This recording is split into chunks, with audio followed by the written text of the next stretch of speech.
Ladies and gentlemen, may I invite you to please take seats. So like I was saying, the road to sustainability demands deeper innovation in both business models and regulation, and that is going to be deliberated upon in this session of great importance. So we are being joined by the moderator of this session, who's joining us on stage now, Shri Alok Kumarji, the DG IDA and former Secretary Ministry of Power, taking his place on the dais. A very warm welcome to you, sir.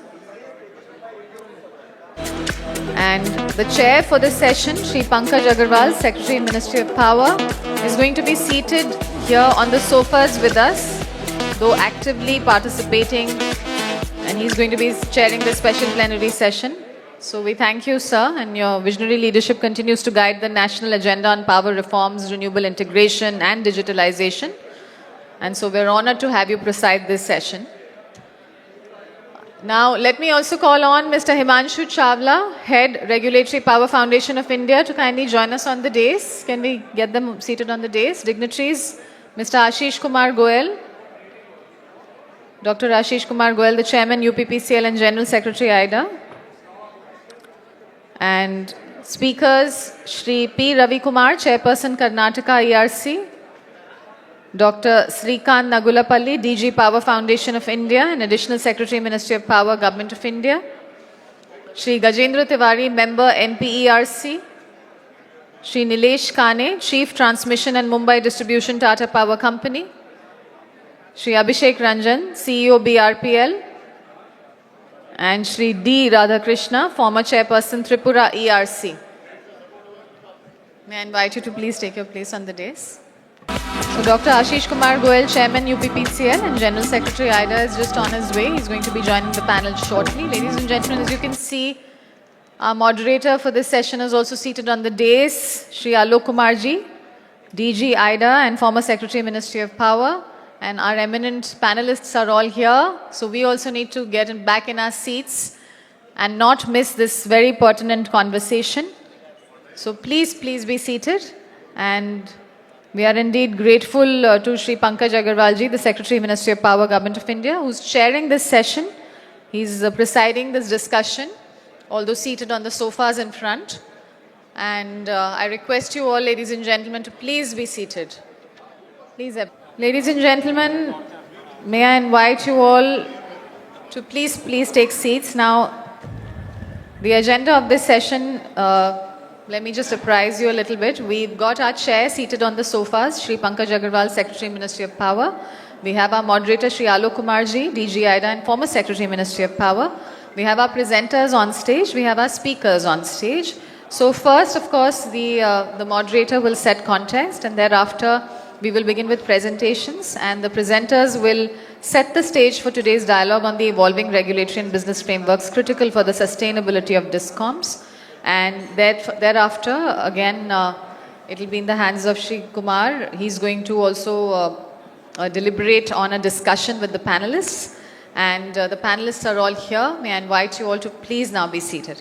So seated on the dais, we have Shri Alok Kumarji, DG IDA and former Secretary, Ministry of Power, our moderator for this session.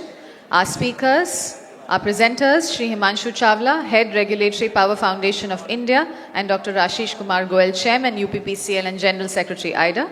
Thereafter, there will be a discussion with our panelists. Shri P. Ravi Kumar, Chairperson, Karnataka ERC. Dr. Srikant Nagulapalli, DG Power Foundation of India and Additional Secretary, Ministry of Power, Government of India. Shri Gajendra Tiwari, Member, MPERC. Shri Nilesh Kane, Chief Transmission and Mumbai Distribution, Tata Power Company. Shri Abhishek Ranjan, CEO, BRPL. And Shri D. Radhakrishna, former Chairperson, Tripura ERC. And of course, our Chair presiding this session, Shri Pankaj Agarwal, Secretary, Ministry of Power, seated on the sofas in front. So ladies and gentlemen, can we quickly just make our way and settle in, please? Thank you very much. We cannot miss this discussion, the most pertinent discussion of the day, a very special plenary session. And with that, so shall we start? I request our moderator, Shri Alok Kumarji, to kindly take over the proceedings. Thanks a lot. We are beginning. Am I audible?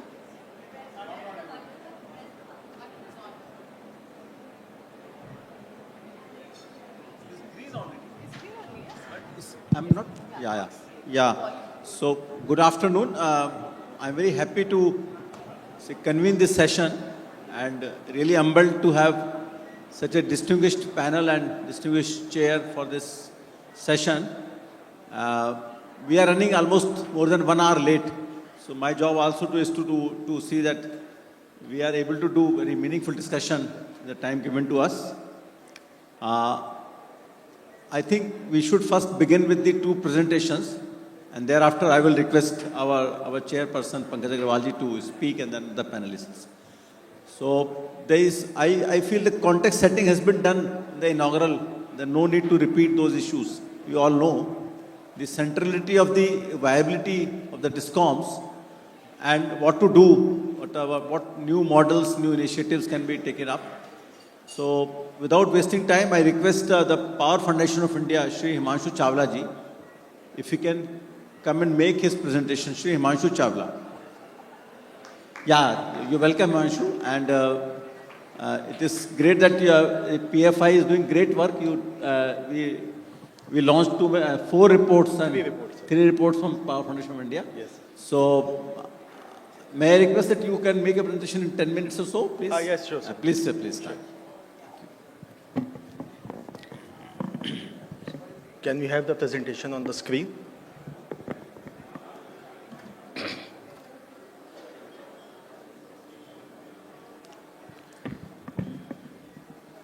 So, a very good morning to respected dignitaries on the dais, respected seniors, and my dear colleagues. Power Foundation of India, I'll just very quickly demonstrate how Power Foundation of India is working and what all activities we have undertaken since past few years. It is a registered society under the aegis of Ministry of Power, and it was set up in 2021.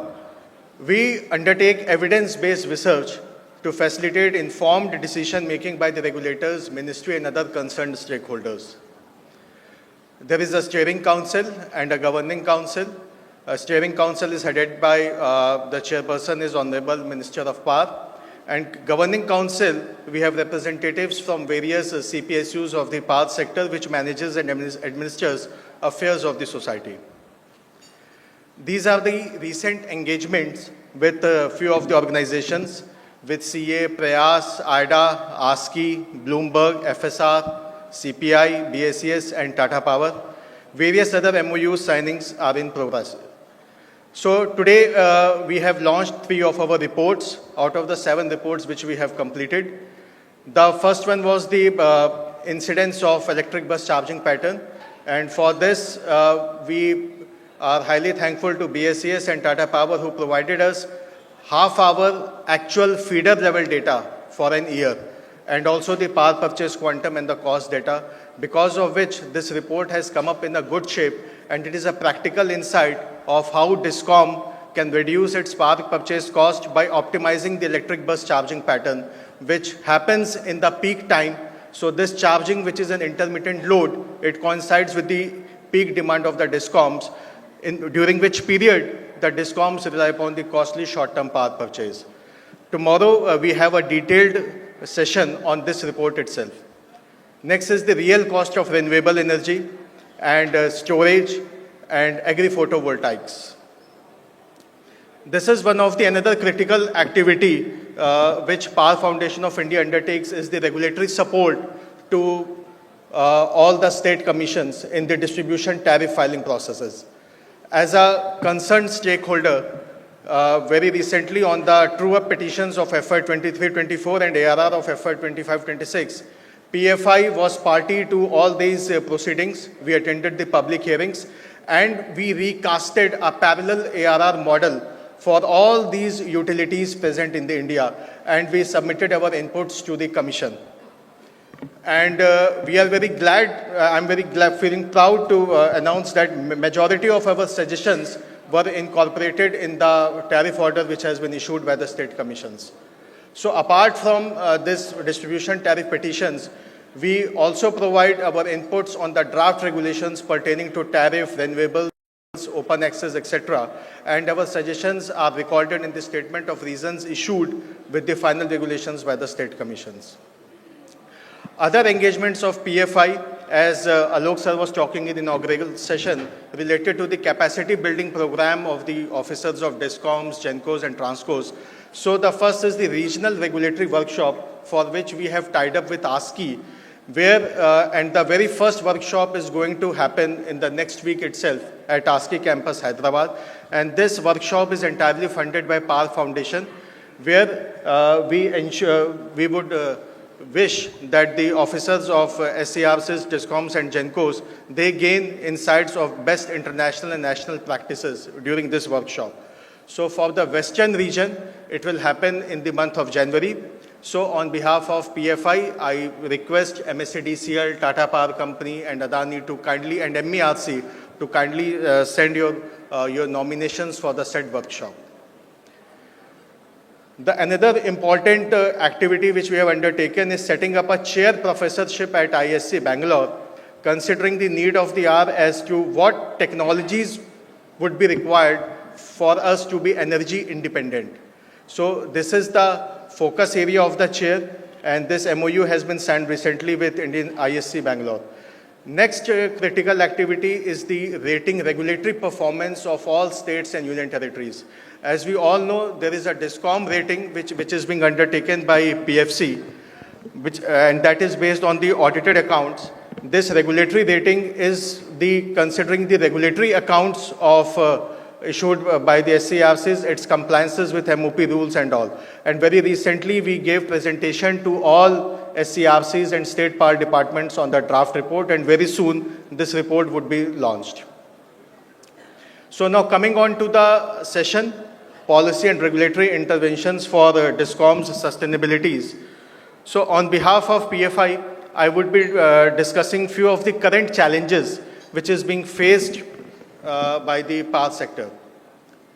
We all know DISCOMs are heavily regulated, right from the starting phase of granting a license under sections 12 to 24, sectorial development in the form of energy transition, competition in the form of open access, which is regulated under section 40 to 86, tariff, formulation of tariff regulations, determination of tariff, cost plus, competitive bidding, even procedure of tariff orders. All these are controlled by SCRCs. Even the consumer services under the standard of performance also is being decided by the regulator. Over past few years, we have seen there is an operational improvement in the overall structure of the DISCOM through reduction of AT&C losses. But financial losses have increased a lot. We can see from 2019 to 24, AT&C have dipped from 22 to 16%, whereas financial losses have increased from 4.77 lakh crores to roughly 7 lakh crores. And net worth has worsened from negative 63 to roughly 1.75 lakh crores. So I would request in today's session, the whole deliberations can be made up considering the core agenda of this session as to how make the DISCOMs financially viable. So considering this, we have identified 3-4 parameters. There are basically two sets of parallel accounts which are operating in the system, and here I would like to take forward the suggestion provided by Chairperson UPPCL sir in the inaugural session. There are audited accounts and regulatory accounts. As per the audited accounts, there is financial losses which we have discussed, roughly 7 lakh crores. But as per the regulatory accounts, the regulatory assets, even if we consider the Tamil Nadu case, because in the last tariff order it has been mentioned Tamil Nadu regulatory assets will be borne by the government of Tamil Nadu. So even considering the Tamil Nadu, the regulatory assets as recognized by Commission cumulatively is 1,70,000. So now this is the basic or fundamental difference which arises in the whole setup. On the one hand, audited account says 7 lakh crores. On other hand, the regulatory account says roughly 1.7 lakh crores regulatory assets. Now, which accounts are better reflection of the performance of a DISCOM?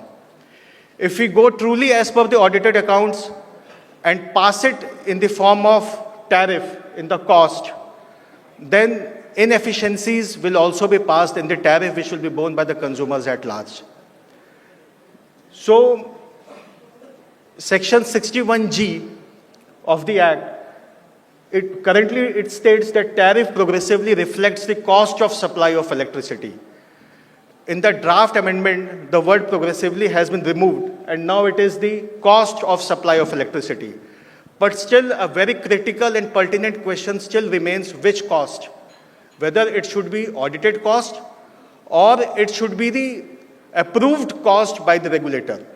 Because there is a huge difference between the actual cost as reflected in the P&L, which is being claimed by the DISCOM in the true-up petition and as allowed by the Commission.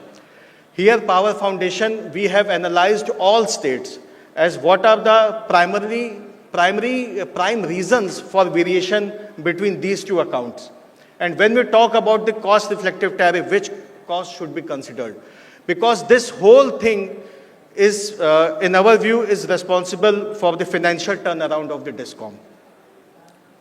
If we see 4 or 5 major aspects, O&M, as per reflected in the audited accounts, it is employee cost, A&G cost, and repair and maintenance cost.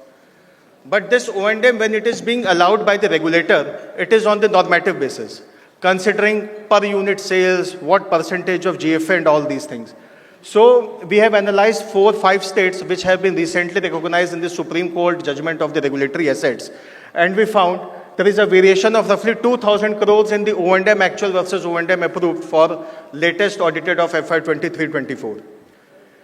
The similar differences are there in the financing charges, in the distribution loss penalties, and one important and critical parameter is the LPSC part.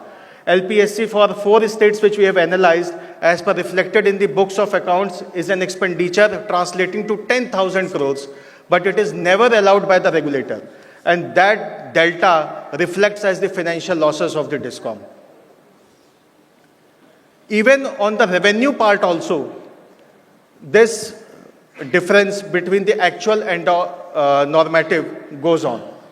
As was pointed in the inaugural session, there is a huge variation in the government dues. So we have analyzed one state where government dues are translating to roughly 2,000 crores. Now, when these dues are there, the collection efficiency of a DISCOM dips without any fault of the DISCOM. But when it is being allowed by the regulator, it is being allowed on the normative basis. So again, that delta creeps as the financial losses of the DISCOM in the books. Now, this is the important thing which was discussed in the inaugural session, and through numbers, I would like to highlight something. Outstanding government dues up till FY24 is roughly 83,000 crores. And outstanding government subsidy is roughly 42,000 crores. Now what happens when these two things accumulate? It results into huge cash crunch of DISCOMs, which even cannot be offset through FPPAs also. Now, on the one hand, as per the commitment of PPAs, DISCOMs are bound to make payments on time, else it will attract 18% LPSC. And all these LPSCs not allowed by the regulator, which is being demonstrated earlier in the presentation. Now, but their revenue is shortfall because of subsidy, because of government dues. Please, quickly. Yes, sir, sure, sir. Now, on the other hand, due to this government dues, their actual working capital has increased, but the normative working capital is allowed by regulator only to the fine extent. For example, we have analyzed 3 states. 900 crores is the normative working capital, whereas actual working capital, which they have undertaken to offset all these things, is roughly 7,000 crores. So that delta 6,000 crores is never allowed in the tariff. So which cost, audited or approved cost, should be considered for determining the cost reflective tariff? That is a discussion point which can be taken up. Next is the Supreme Court judgment. Here we have analyzed the impact of the judgment as the tariff hike across the states, which ranges from 17% to 70%. And here we can discuss upon what could be the various ways to reduce case loads to the quasi-judicial bodies and improve efficiency in the disposal of the cases. Because the moment an appeal is filed before the superior authority and its judgment comes, there is a time lag of 5 to 6 years. And during this 5 to 6 years, the impact of carrying cost, which is compounding in nature, is huge For example, we see the 10,000 crores principal becomes 18,000 crores after 6 years of time period. And all this cost is being loaded onto the consumers at large. Next critical parameter is the unmetered sales. So unmetered sales, we have to expedite the metering measures. Next important amendment which has come in the draft bill is the deregulation of above 1 megawatt consumers. Now, can this be a game changer? Because the cross subsidy for HT and LT is roughly only 1.3 lakh crores and the government subsidy in total is 3 lakh crores. So if that is being borne by the government and if these set of consumers go out of the system, so could this be a game changer? But one critical thing which will come in this part is when the PPAs are being shed by the DISCOMs due to eventual exit of such consumers, costly PPAs will go out of the market first, which eventually will be paid, will be utilized by such megawatt consumers to procure from the market. So a cost benefit analysis here again goes, because these 1 megawatt consumers are cross subsidizing consumers. They are cross subsidizing this. So revenue neutrality, how it will be maintained for subsidized consumers in the existing system. Judicious energy transition is the need of the hour. Here in one of the report, we have highlighted how agro PV, which is a large scale, without the impact of transmission losses and charges, can be an effective energy transition element. And also, transmission losses can be linked to the transmission charges because now they have increasing a lot. And in the another sector, generation and the distribution, already since past many years, the losses are linked to the revenue mechanism, but in transmission, it is not yet there. Only the availability factor, NATF, is linked to transmission charges and not losses. So here we have analyzed few states, and we have seen even reduction of 1 basis point in the transmission losses can lead to savings of roughly 100 crores till perpetuity in the power purchase cost of the DISCOMs, which will eventually transform to optimization of tariff for the consumers at large. So, in the end, for financial turnaround or for the financial viability of the DISCOM, the 3 major stakeholders, state government, SCRCs and DISCOMs, have to work more cohesively for this betterment of this sector. And we are highly thankful to ISGF and for the distribution utility meet in order to partner us as a knowledge partner and present our views before the respected team. Thank you very much. Thank you very much, Himanshu. It was indeed a very thought-provoking presentation, and you have flagged many issues which our panelists maybe will throw some light. My pleasure to invite Dr. Ashish Goel, Chairman UPPCL and General Secretary IDA, to make his presentation. Ashish comes with a lot of long experience in power sector, running a DISCOM and now running the whole state power sector. Yeah, Ashish, floor is yours. Thank you, sir.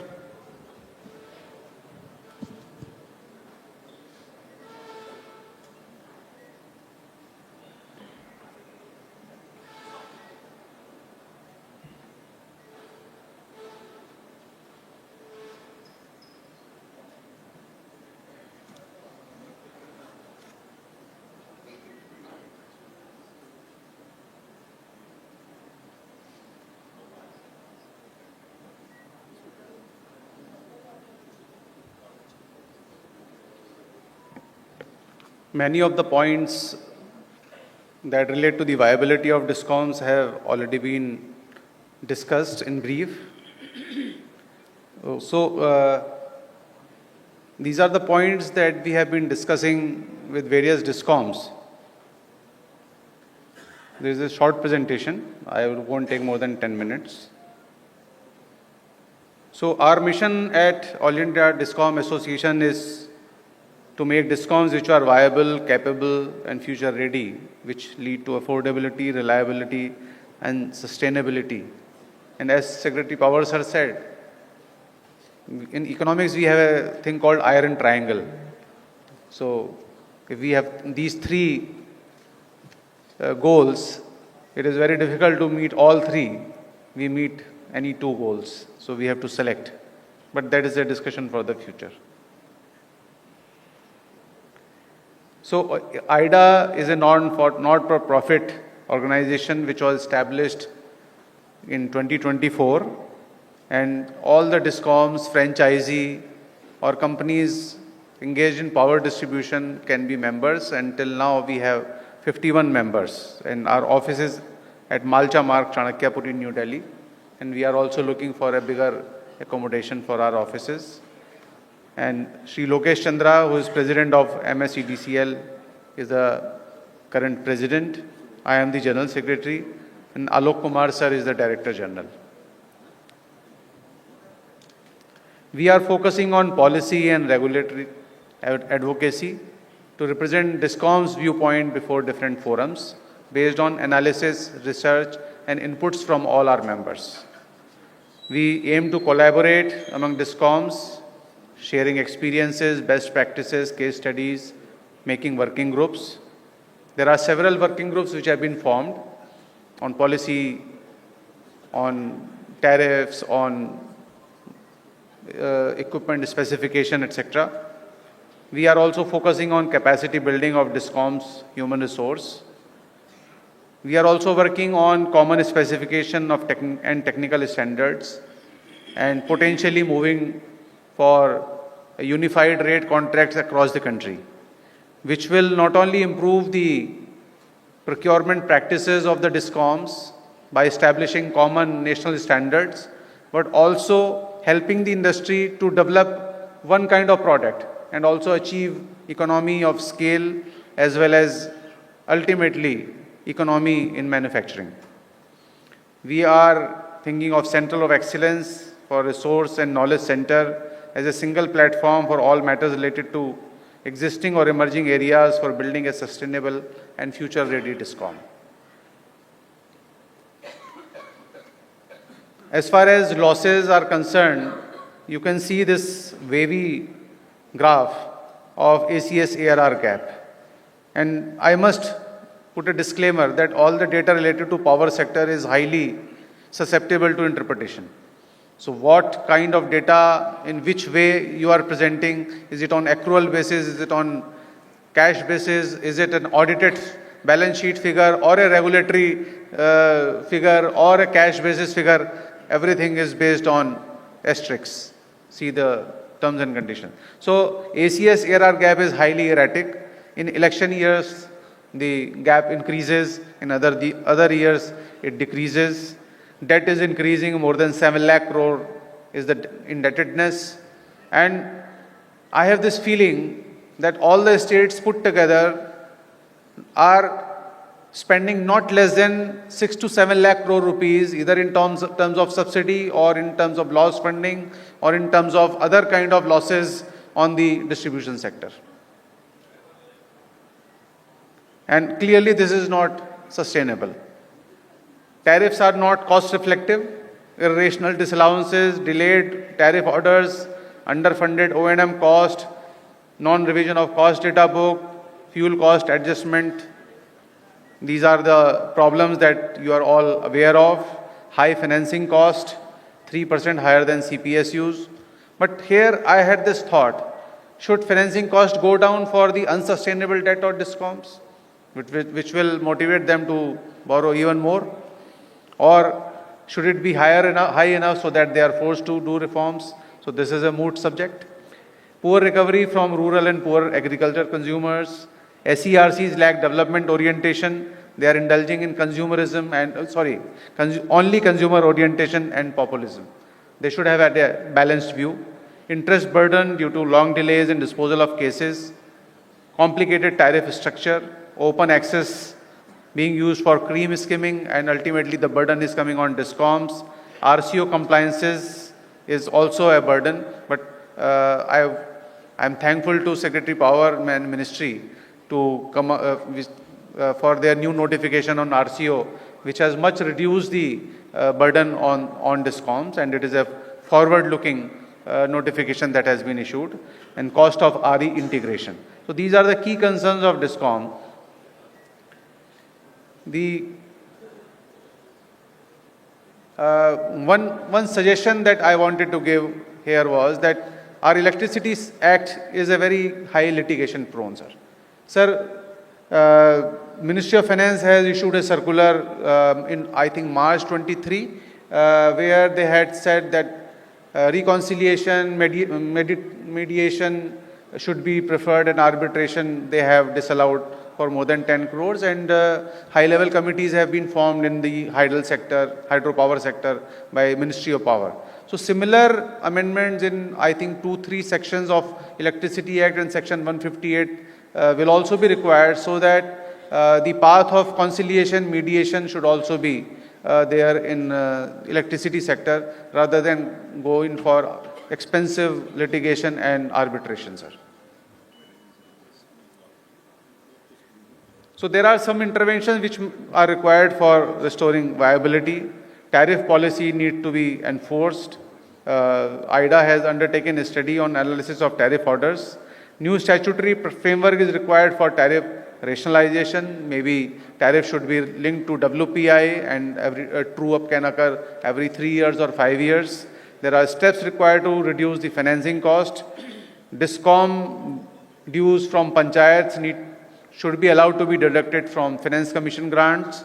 So that is one input that we can give to the latest Central Finance Commission, that they should allow that all the electricity payments to DISCOMs should be allowed to be deducted from Finance Commission grants.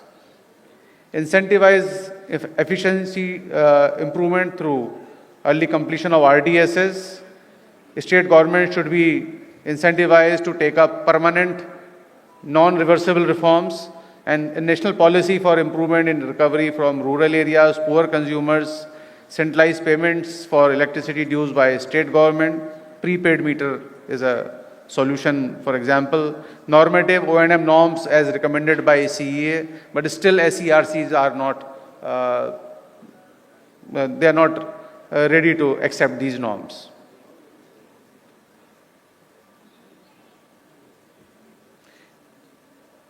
I had already touched on the capacity building aspects in my inaugural session. So demand forecasting is an area where we need to build our capacity, and with the advent of a smart meter, we will have much more real-time demand response. Capacity expansion planning with increasing uncertainties in generation from virtual RE and demand uncertainties. So we need capacity there. Distribution network planning and operations with growing penetration of rooftop solar and behind the meter storage, distributed RE. New technology in the area of smart grid, AI, data analytics, cybersecurity, managerial skills, when the engineers are promoted from one step to the other, so they need to enhance their skills. So IDA is supporting in identification of training needs among the members. We need increased government funding for training courses for DISCOM personnel. So sir, I would request Ministry to have dedicated funds for capacity building, sir. That will go much farther way than giving grant for just some small infrastructure or something. AI/ML capacity are crucial, whether internally or externally. So these capacities need to be developed even in the private sector, even in the market also, so that we can hire such professionals, because these capacities are not available in the market also. So Center of Excellence for capacity building is required, and we are thinking about that. As we have said, that NPTI MOU we have already done, and discussion with IIM Lucknow is underway in a very advanced stage. They have given us a draft course content for the MBA course. Making DISCOMs future ready. So it is a priority action area due to energy transition, climate change. I don't want to get into data. So if we rank our DISCOMs in the world, so we fare nowhere. So we have a long distance to travel. India has been proactive in deploying SCADA, but actual implementation is very poor. So this point was also covered in the inaugural. I am not going to detail. Similarly, smart meter installation. We need to be realistic about the progress of the smart meter. In UP, we have now started earlier we started the phase 1, I would say, of familiarizing public with the smart meter and establishing their trust. So we were focusing on urban areas. Now we have identified clusters. I am calling them success story clusters, or given them targets that you make one success story at least in one division, and it includes rural area also. So we are introducing smart meter into rural areas also, so that their resistance also goes down with time to come, and they don't become an election issue or a political issue at the appropriate time. So we need to even without saturating the urban area, we need to start penetration of smart meter in the rural areas. Smart meters have a number of benefits, but we need to be ready to take advantage of them. We need to have a comprehensive study in Assam and Bihar, where a significant number of smart meters are there, and familiarize all other DISCOMs with their benefits. Prepaid metering, we have already discussed. I will skip that. So we cannot have sustainable development goals fulfilled unless we have affordable power, and it is a big challenge. High electricity tariff adversely affects our industry, our economic competitiveness. Average household, as a percentage of its income, spends much more on electricity than developed country. So that is a conundrum that which we have to solve. How we are going to solve it, we need to put all our heads together.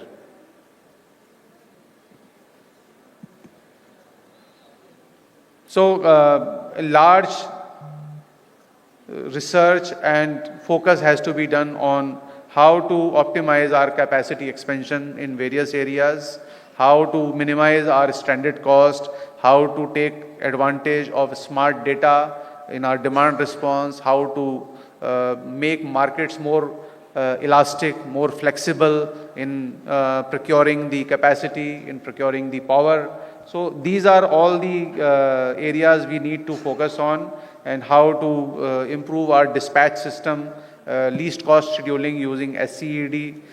We need to have fair network use policies so that the cost is fairly applied to all the stakeholders. Open access regime, net metering, all these issues need to be, we need to have much more economically fair as well as non-discriminatory policy framework, because these will become major component of our cost going forward. Earlier they were only a bit, 2%, 5%, but as the renewables penetration grows, smart penetration grows, these kind of challenges are going to come before the DISCOMs, and ultimately DISCOM is the last resort where all the costs are going to accumulate, and ultimately the consumer or the government will have to bear those costs.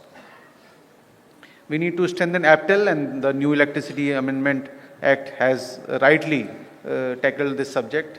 Tariff regulation for central generators, we need much more market savvy regulation on central generators, because a lot of costs are automatically transferred to DISCOMs, and government subsidy should be provided for more green corridors rather than ISTS waiver, and we at DISCOMs are quite happy that ISTS waiver has not been extended. High trading margin of SECI and other REIAs, and loan interest which essentially benefit REC and PFC, need to have a relook. Probably their model needs some intervention so that they can access low cost loans from the market.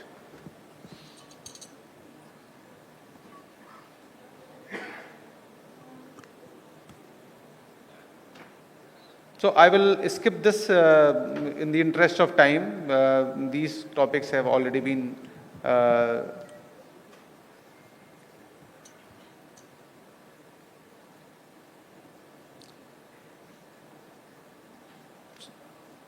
so this is in summary annual review of tariff orders and non-compliance of tariff policy and rules.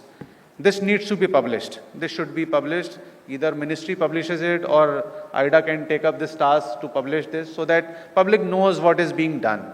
Because the Electricity Act has put a huge duty on regulators for the development and sustainability of the sector. And that is one area where there needs to be more sunlight. And review the tariff setting framework, timely revision linked with price rise, adequate normative allowances, etc. And I think Section 108 should be amended to enable government to give effective directions which do not impinge on the adjudicatory power of SERCs, but at least the government should have the power to give policy direction, at least on the tariff structure, so long as it does not violate the national tariff policy. And there should be policy for collection of dues from government, especially from the rural areas, mission approach to control cost of bulk electricity, benefits of smart metering, data analytics, gradual adoption of prepaid mode by consumers, support IDA in research and capacity building, strengthen APTEL, reform linked credit enhancement support to DISCOMs, and amend rules on CGRF. CGRF is becoming another bureaucracy, so we need to be careful that how much of an audit regime on the we want to build in over and above the DISCOMs. And it was said from China, ancient civilization, that every 200 years there used to be a revolution and the empire used to collapse because the number of auditors used to exceed the number of implementers. So that will be that is a cautionary tale. So thank you very much. No, thanks a lot, Ashish, for bringing here the crystallized collective viewpoint of DISCOMs. And the two presentations, I think they have set the agenda very well. Now we turn to experts to hear them what can be done, what is being done, what should be done. So my pleasure to invite the chairperson of this session, Shri Pankaj Agrawal ji, the Secretary to Government of India Ministry of Power, to kindly come and share his thoughts and some guidance what should be done in what manner. Pankaj, please. There are many commonalities between Pankaj and me. I think he's also a civil engineer. He's also from IIT Roorkee, and goes on. Yeah, Pankaj, welcome. Thank you, Ashish and Imanshu, for giving us a good start. I will start with a very lighter note. Ashish observed कि जो हमारे accounts हैं उनको बड़ा मतलब carefully देखने की ज़रूरत है. We got loaded with caveats. I always find, last time I told even my minister, that accounting is more of an art and less of a science. Had it been science, तो अभी तो computer सारा काम कर चुके होते, chartered accountants would have gone like out of job. So that continues. मैं कुछ बातें बहुत छोटी-छोटी आपके सामने रखना चाहूँगा. जो regulatory challenges हैं, पैनल में Ravi Kumar Saab hai, who is a sitting regulator, and we have two more regulators on the panel. So I would leave that aspect for them to really dwell upon. एक विषय मैं आप सबसे कहना चाहूँगा कि ये renewable energy as a matter of principle, जहाँ जितने भी participants हैं, उसको development वहाँ होना चाहिए जहाँ उसका point of consumption है. जितना हम दूरी बढ़ाते जाएंगे उतना हमारे लिए अनमैनेजेबल होती चली जाएगी. अभी कुछ दिन पहले ग्रीन अमोनिया के टेंडर्स हुए. देश में मतलब काफ़ी खुशी का एक वातावरण था, मतलब हमारे सेक्टर में आरी सेक्टर में कि साहब $600 पे हम अमोनिया मिल रही है. मतलब this is like you have bridged the barrier, मतलब something new has been attained. And I was told by somebody with a lot of pride कि साहब यूरोप में तो $1,000 का बैरियर अभी तक नहीं ब्रीच कर पाए, हम $600 पे आ गए. So it was a very high level meeting where we were discussing it. मैंने उसमें कहा भाई कि इसमें ट्रांसमिशन सब्सिडी को क्यों भूल रहे हैं. $250 per ton of ammonia is what you are providing as transmission subsidy, or you are not even aware of. So we need to be at the utility level very, very conscious of costs involved when different sets of policies are being made.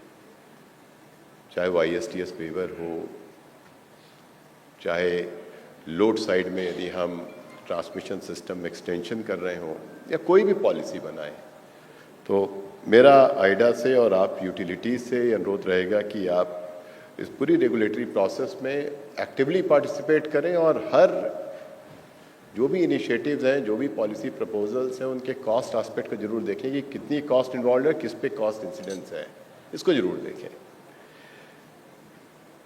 दूसरा विषय, आज मैं इसका ये देख रहा था कि आपके पैनल में क्या क्या विषय रखे हैं, एक इनोवेटिव फाइनेंसिंग का विषय भी है। बट एक बात मैं आप सबके सामने रखना चाहूँगा कि there is no shortcut to viability of discoms. हम डिस्कॉम को वायबल बना फाइनेंशियली भी सिक्योर करना पड़ेगा through regulatory support, government support, और साथ में हमें तभी सिस्टम में हम सस्टेनेबल मैनर में इन्वेस्ट कर सकेंगे, अदरवाइज इन्वेस्टमेंट नहीं आएगा हमारे सिस्टम में। टोटेक्स का मॉडल की बात कही गई है, उसके अंदर आपने स्मार्ट मीटरिंग में टोटेक्स अडॉप्ट किया है, but at the end of the day it has to come from the ARR. Bottom line is that, and there has to be cash on the table. हम कुछ भी कह लें कि इसको फर्स्ट चार्ज होगा, उसको सेकंड चार्ज होगा, ultimately all charges are to be honoured. कोई फर्स्ट है, कोई सेकंड है, कोई थर्ड है, कोई फोर्थ है, but every charge is to be honoured. That is the fundamental of business. Smart metering के बारे में मैं आप सबसे कहना चाहूँगा कि जो आशीष ने भी कहा कि हम कुछ सक्सेस स्टोरीज तैयार कर रहे हैं। ऑनरेबल होम मिनिस्टर ने भी काफ़ी समय पहले एक रीजनल काउंसिल में कहा था कि हमें इसकी स्टडी करानी चाहिए, इसके पॉजिटिव्स और इसके नेगेटिव्स उनको समझना चाहिए और उस पर हमें आगे अपनी स्ट्रेटजी को चेंज रिकैलिब्रेट करना चाहिए। I hope the team dealing with smart metering is already on it and we'll soon have like different studies published like in this kind of forum. Contractual disputes का भी एक बड़ा विषय है, एक लिटिगेशन का विषय भी अभी उठाया गया कि साहब बहुत ज़्यादा लिटिगेशन है। एक हफ्ते पहले हम लोग एक बड़ी हाई लेवल मीटिंग में बैठे हुए थे, somebody asked me कि क्या आपके सेक्टर में ऐसा हो सकता है, तो I said my sector is highly regulated and highly contested. इस सेक्टर में हो सिर्फ ये रहा है अभी जो मेरे देखने में आया है कि हम लोग मामले मुकदमे चलते रहते हैं और हमारी कॉस्ट एक्यूमुलेट होती चली जा रही है और वकीलों की फीस बढ़ती जा रही है। मुझे इसको कोट मत करिएगा इस कमरे के बाहर, लेकिन अब 2 दिन पहले मुझे किसी ने कहा कि CRC में वकील आजकल 10 लाख रुपए पर हियरिंग लेने लग गए हैं। If that is what we have been doing, I think it's really time to reflect upon what we need to do collectively. हम सबको मिलकर सोचना पड़ेगा। मीडिएशन का काफ़ी अच्छा सुझाव है, आपकी AMISP के कॉन्ट्रैक्ट में भी मीडिएशन का प्रावधान है, CCIE का प्रावधान है, और अभी एक दिन अनिल रावल जी मुझे मिले थे AMISP एसोसिएशन की ओर से, उन्होंने अनुरोध भी किया कि साहब एक CCIE डिजिग्नेट कर दीजिए जो हमारे स्मार्ट मीटरिंग के इश्यूज को डील करेगा। If this house agrees then I will be more than happy to designate one of the CCIEs to deal with such cases. AIML के बारे में भी आज के इस पैनल में चर्चा होनी है। मैं आपसे अनुरोध करूंगा कि हमारे सेक्टर में जितना डेटा है उतना शायद दुनिया में किसी भी सेक्टर में डेटा जनरेट नहीं होता है। Tremendous amount of data is there. मतलब billions of data points are being generated. Now the challenge is कि ये डेटा हमारा कहीं भी structured form में किसी के उपयोग के लिए उपलब्ध ही नहीं है, कहीं नहीं उपलब्ध है। भारत सरकार ने एक AI कोष बनाया है, उस AI कोष पे अपेक्षा ये थी कि हम सब लोग अपना anonymized data in a standard structure हम उपलब्ध कराएं और वो इनोवेटर्स के लिए अवेलेबल कराएं। समस्या ये है कि बहुत मुश्किल से, आई थिंक ऐसे 1 साल पहले मैंने आशीष से रिक्वेस्ट की थी तो आशीष ने यूपी का कुछ डेटा कुछ इनोवेटर्स को दिलवाया था। AI कोष पे टोटल तेलंगाना की एक डिस्कॉम का बहुत थोड़ा सा डेटा उपलब्ध है आज की तारीख में। इसके लिए भी आई विल रिक्वेस्ट आइडा और my DISCOM distribution division to prepare a policy कि हम किस तरीके से अपना डेटा anonymized फॉर्म में शेयर कर सकते हैं ताकि नए नए AI और मशीन लर्निंग के टूल्स आ सकें। है ही नहीं टूल्स आज की तारीख में। एक विषय फोरकास्टिंग का भी है इससे जुड़ा हुआ। फोरकास्टिंग दोनों तरफ से है, एक तो है कि डिमांड साइड फोरकास्टिंग है, सप्लाई साइड फोरकास्टिंग। आपकी समस्या बहुत ज़्यादा बढ़ने वाली है। जैसे जैसे रिन्यूएबल एनर्जी का पेनिट्रेशन बढ़ रहा है, आपकी प्रॉब्लम मल्टीपल टाइम्स बढ़ेगी, ये आप मान के चलिए। और ऐसा नहीं कि दुनिया ने इसका कोई हल समाधान खोज लिया है। आप यूरोप में भी जाके बात करिए, वो भी उतना ही परेशान है। जिनके 88% आरी पेनिट्रेशन हो गया, वो तो और भी ज़्यादा परेशान है। जितना हम वेदर, आरी जनरेशन और डिमांड, इनका ट्रायंगुलेशन करते चलेंगे और इस डेटा को जितना हम स्वेट करेंगे, शायद हमारे पास उतने अच्छे फोरकास्टिंग मॉडल्स उपलब्ध होते जाएंगे। आज की तारीख में हमारी जो डिमांड फोरकास्टिंग का काम है, वही बड़ा रूडिमेंट्री है। लास्ट ईयर सेम मंथ में क्या हुआ था, इस साल कल क्या हुआ था, या पिछले एक हफ्ते का वेदर क्या है, एमडी की वेबसाइट देखी, ठीक है भाई, आगे इस तरीके से बढ़ना है। अब जमाना नाउ कास्ट का आ गया, T+1 का जमाना खत्म हो गया।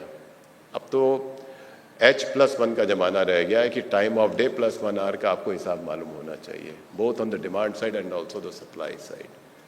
ये ह्यूमनली पॉसिबल नहीं होगा। आप IMD का डेटा, ECMRWF का डेटा, दुनिया भर का डेटा आपके यहाँ बीम करेगा और उसको आप कैसे कन्वर्ट करेंगे। नाउ कास्ट का डेटा हर घंटे आएगा, आपके 4 इंजीनियर्स की टीम लगा दीजिए, आप नहीं कर पाएगी। We really need state of the art systems.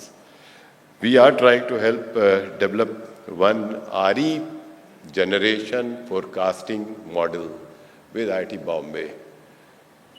लेकिन I don't think that that will solve all problems what you are facing. उसमें और भी बहुत सारे structural challenges हैं जो हम लोग के ध्यान में हैं. We are trying to address those also. एक issue जो आप सबके ध्यान में लाना चाहूँगा वो है प्लानिंग, रिसोर्स एडिक्वेसी प्लानिंग। अभी तक क्या आप लोग ये मान के चलते थे कि सीए में बैठ के कोई करेगा या आपके दफ्तर में बैठ के कोई एक व्यक्ति कर लेगा। अब वो ज़माना नहीं रहा। अपनी रिसोर्स एडिक्वेसी प्लानिंग आपको खुद करनी पड़ेगी। हर डिस्कॉम में 3 या 4 अच्छे इंजीनियर्स का, यंग इंजीनियर्स का ग्रुप बनाइए, एक अच्छे सीनियर उसके साथ लगाइए, उससे कहिए कि भाई अब आप रिसोर्स एडिक्वेसी प्लान बनाओ। हम लोगों के लिए रिसोर्स एडिक्वेसी प्लान और रेगुलेटरी अफेयर्स नॉर्मली, मैं 6 साल डिस्कॉम में रहा हूँ, हम लोग बड़ी साइड एक्टिविटी होती है। We are always preoccupied with bread and butter issues कि फलाने विधायक जी का फ़ोन आया तो कैसे डील करना है, सांसद जी का फ़ोन आया तो कैसे डील करना है, सागर में लाइट चली गई तो क्या करना है, फलाने जगह ट्रांसफार्मर की कमी हो गई तो क्या करना है। We are always fire fighting. वी आर rarely finding time to sit back, relax and think in the medium to long term कि हमें करना क्या है आगे जाके। वो चीज़ नहीं हो पाती डिस्कॉम में। उसको जरूर करने की कोशिश करिए, एक छोटी सी टीम बनाइए। इसी से जुड़ा हुआ विषय है ये ट्रांसमिशन प्लानिंग का। आज से करीब मैं 1-1.5 साल पहले, विवेक इज सिटिंग हियर, मैं जबलपुर गया था MPB के हेडक्वार्टर में, मतलब नाउ जो भी सक्सेसर कंपनीज उनके हेडक्वार्टर में। तो मैंने उसमें पूछा भाई कि तुम लोग इंट्रा स्टेट ट्रांसमिशन प्लानिंग में क्या कर रहे हो। तो पता चला कि साहब पिछले 1 साल से 12 132/33 सब स्टेशन के लिए आपस में जद्दोजहद चल रही है, सिर्फ बातचीत हो रही है। और उस मेरी विजिट के बाद शायद 2 सब स्टेशन इसके 132/33 के क्लियर हो गए। और CMD ट्रांसको ने उनसे कहा कि साहब हमारे प्रदेश में और कोई 132/33 या 220/33 की निकट भविष्य बनाने की आवश्यकता नहीं है। The question is you are not prepared with the argument कि आपको क्या चाहिए, कहाँ आपको प्रॉब्लम है। आपको अपनी लोड फ्लो स्टडीज खुद करनी पड़ेगी, लोड फोरकास्टिंग खुद करनी पड़ेगी, जनरेशन फोरकास्टिंग खुद करनी पड़ेगी। आप ये क्यों मान के चलते हैं कि इंट्रा स्टेट ट्रांसमिशन सिस्टम या STU जो है या ट्रांसको है वो आपके लिए सब करके बैठेगी? बिल्कुल नहीं करेगी। इसी तरीके से जो इंटर स्टेट ट्रांसमिशन प्लानिंग है, पहले सर उसमें स्टेट्स का रिप्रेजेंटेशन प्रैक्टिकली नहीं था, फिर हमने इसको अब स्टेट्स को उसमें मेंबर बनाया है सबको NCT में। लेकिन मैं देख रहा हूँ कि आप लोगों का जो पार्टिसिपेशन है सदर्न स्टेट्स को छोड़ के बाकी सब बहुत रूडिमेंट्री है। You need to actively participate, whether you are in the western region और द ईस्टर्न रीजन और northern region, it doesn't matter. You need to participate and participate actively, and you can participate only if when you are serious, sincere, committed and you have a dedicated team. 2 या 3 लोगों की team चाहिए, इससे बड़ी team नहीं चाहिए जो कि ये सारी विषयों को समझ सके, अध्ययन करती रहे। सर, मेरे ख्याल में इतना मेरी ओर से कहना पर्याप्त होगा और I will be eager to understand the deliberations and I assure you कि जो आपकी रिकमेंडेशंस होंगी these will surely find place in the national electricity policy. Thank you so much. Thank you so much, Pankaj, for sparing time to be with us and for sharing your thoughts. And they were really very helpful. And let me tell you, we can't discuss everything what you have told. Maybe we'll sit down after this, we'll come out with some action plan, will come to you. And one thing which comes to mind, currently the way we are preparing our comments on your draft rules and draft policies, regulations, is mostly we discuss the DISCOMs and all. What I realize now, we need to have a team which can analyze, like you said, the cost, impact of cost within the 10-15 days period. Because normally comments are asked in 1 month.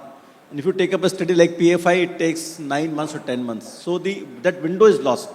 We need to create some instrument which can analyze very quickly the available data and come to the policy regulator within that 1 month. So I think we will act on it. There are several very good points you have made. Thanks a lot again for sparing your time. Now it's time to turn to the very eminent panelist. I know that time is running out, but it's so exciting that we have got such a rich, diverse set of panelists. We are honored to have one eminent regulator with us because it's a distribution utility meet. We have been talking since morning what regulators are doing and not doing. So it's a tough call, but Mr. Ravi Kumar has been on both sides. He was ACS Energy and then Chief Secretary, and now he is heading the regulator. So he knows both the sides and how he is balancing.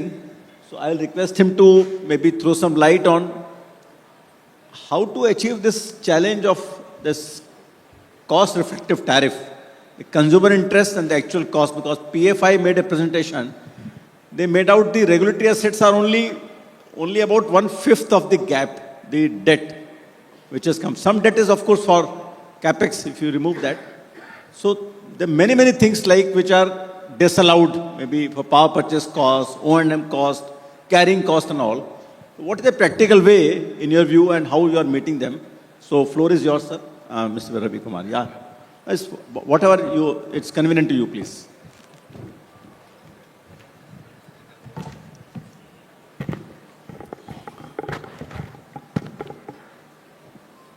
Friends, Ashish made a comment.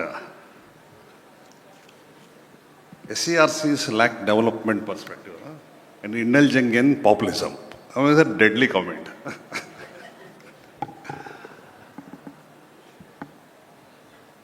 Populism should be left to governments, not to SERCs.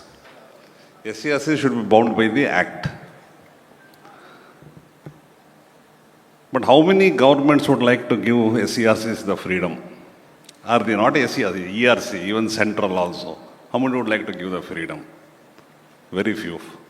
Many governments feel that the ERCs are extended arm of government. They will not like to give them financial freedom.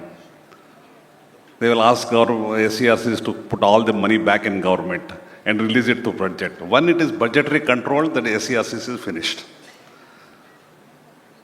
Now you cannot blame SERC for all the regulators cannot be blamed for all the DISCOMs problems. See, I have been in the sector. Parveer knows we were together from prior to the reform started in late 90s. Before reforms, after all reforms, I have been there for now about 26 years, even when there was a board. The distribution DISCOM has been in the bottom of the pyramid. We started with what is called the low-hanging fruits, first generation, then transmission. Now we are looking at distribution. By the time distribution companies have all become junk. My view has always been, my personal view has been that private sector distribution companies may not be able to public sector distribution companies will not be able to deliver what we want to deliver. Given the staff structure, the inherent problems in distribution companies, it will be very difficult to deliver. How we do it, how do we privatize? We have now gone through about, I think, 7 iterations of the amendments to the Electricity Act, and we are still going through. I don't know whether this will see the light of the day, but at least this has a beginning. Because what I have seen is whatever be the reforms, processes, the regulations made, at the field level it breaks down. He was talking about giving a new connection within 24 hours. New connections take 24 days. The distribution company, the employees do not work at a commercials, look at the commercials. They are not working like a commercial entity. They still think they are the board. Even after 25 years, that has not changed. So we may, at the higher level, we may have MBS, we may have conferences, we may have capacity building. But at the lower level, things have not changed. You take it from me, I have spent 26 years. I have been in the board, I have been in the corporation. Unless we can change, I don't know how we can change the mindset. These top-level reforms are going to make very little dent at the bottom, particularly at the consumer level. These things can go on. But what can the regulators do to do this cost-reflective tariff? Now, what is this meant by cost-reflective tariff? We have discussed ad nauseum whether there should be average cost of supply, or the cost to service, or the voltage level tariffs. It differs. At least the first stage is we should be able to collect from each consumer category the average cost of supply. We can come to cost of service later. In this, one thing is, if the government wants to subsidize, no, indulging in populism, he said, we should not. If government wants to subsidize a particular category, it is for the government to do it. There should not be cross-subsidy by one other set of consumers. If industry is cross-subsidizing, say, agriculture, or lifeline domestic, it means industry is cross-subsidizing government. If government is giving the subsidy, let it give full subsidy. So these cross-subsidy levels, which our Act also now gradually reduce, plus or minus 20%. Plus or minus 20% band is still high. I think it should be still reduced. Because government should not be subsidized by another set of consumers. That is something which we should do. I will tell you what we did also in Karnataka. Then remove the slabs. We should have one slab. With the more the slabs, it is prone to misuse. It will be left to the staff to do whatever they want, left to the consumers, given all consumers would like to misuse. So the slab should be removed. Unless slabs are removed, you cannot do this prepayment. You have to have prepayments, there should be no slabs. There should be a single slab. Now this is as far as tariff is concerned.